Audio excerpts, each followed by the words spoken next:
Jammu Kashmir national conference के अध्यक्ष doctor Farooq Abdullah ने कहा कि दिवंगत शेख मोहम्मद अब्दुल्ला की वजह से ही जम्मू कश्मीर भारत का हिस्सा बना। उन्होंने कहा कि हम भारतीय थे और भारतीय ही मरेंगे।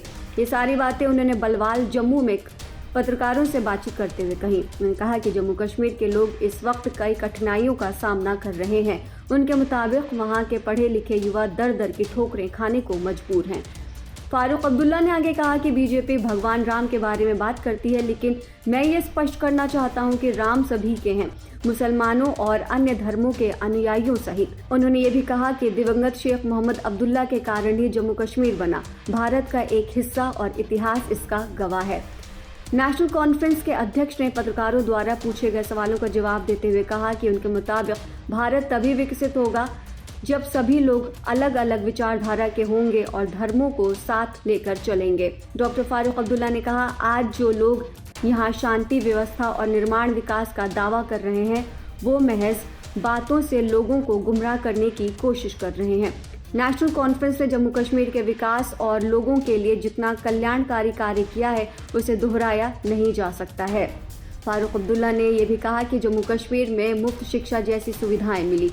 अनुच्छेद 370 के बारे में बात करते हुए उन्होंने कहा कि महाराजा हरि सिंह की विरासत थी, जिसे अलोकतांत्रिक, असंवैधानिक और एक तरफा तरीके से हटा दिया गया। धारा 370 हटने का खामियाजा जम्मू के लोगों को भुगतना पड़ रहा है। आइए अब आपको बताते हैं शेख अब्दुल्ला, जिनका जिक्र डॉक्टर फारूक अब्दुल्ला ने अपनी प्रेस कॉन्फ्रेंस में किया, वो कौन थे। दरअसल शेख अब्दुल्ला का जन्म 5 दिसंबर 1905 को श्रीनगर के पास स्थित सौरा में हुआ था। उस समय आम कश्मीरी गरीबी से जूझ रहे थे। वहीं शेख अब्दुल्ला का परिवार व्यापार से जुड़ा था, इसलिए उन्हें पढ़ने लिखने का मौका मिला। उन्होंने लाहौर और अलीगढ़ में पढ़ाई की। अलीगढ़ से साल 1930 में विज्ञान में मास्टर्स की डिग्री हासिल करने के बाद वो श्रीनगर वापस लौट आए।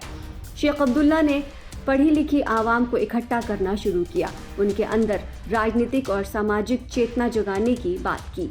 उनकी कोशिशों के चलते 1932 में मुस्लिम कॉन्फ्रेंस नाम का एक संगठन बना। साल 1938 में संगठन का नाम मुस्लिम कॉन्फ्रेंस से बदलकर नेशनल कॉन्फ्रेंस कर दिया गया। शेख अब्दुल्ला लोगों से जुड़ते चले गए और जल्द ही साइंस का ये पढ़ा लिखा युवक कश्मीर में लोकप्रिय हो गया।